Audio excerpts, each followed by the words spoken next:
Today I will talk about on the topic a question of trust. This article is about a question of trust written by Horace Danby. This story is about a thief who gets a test of his own deeds. Horace Danby is a thief completely. He steals only once in a year. He is fond of books and he spends most of his money on buying books. Also, he plans accurately before attempting any burglary. During his burglary attempt at a big house, he studies well before entering the house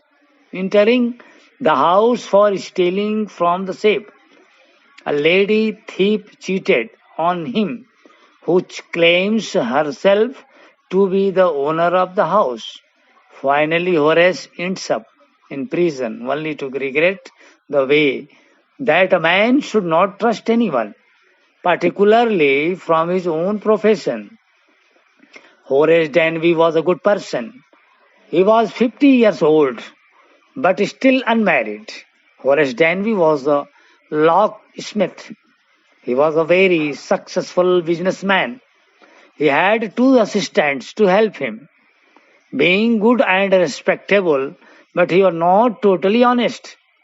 He was fond of rare and expensive books. He purchased them at any cost. For this, he robbed a safe only one in a year.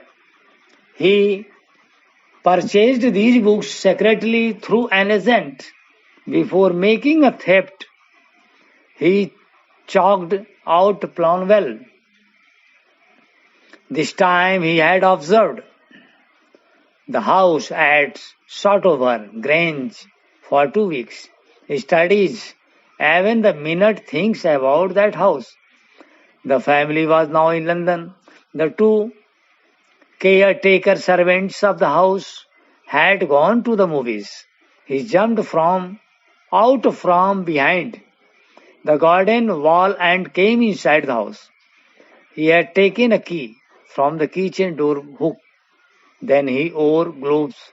He opened the door. He was very careful enough to leave any fingerprints. There was a vase of flowers on the table.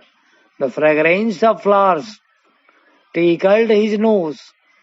He sneezed out repeatedly. Then he heard the voice of a young lady. She pretended to be the wife of the owner of that house. She told him that she had come there suddenly because she wanted her jewels to wear them at the party in the night. Danby requested the lady to let him go home.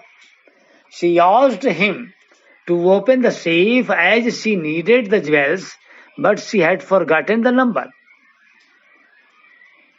Danby willingly opened the safe without gloves. The young lady got the jewels.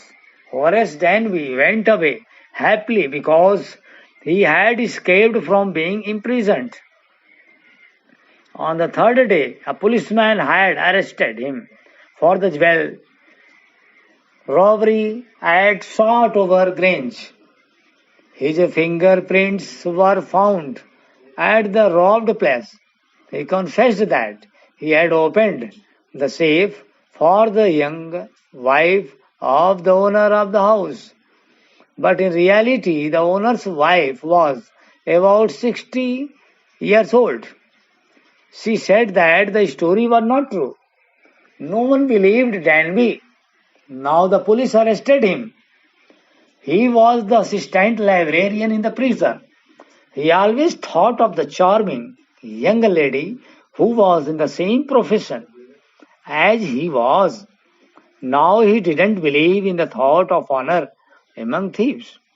The message of the story is that we should not trust anyone without discovering out about that person. Students are advised to do NCERT question, one long question, as well as extra bit question in notebook. Thank you.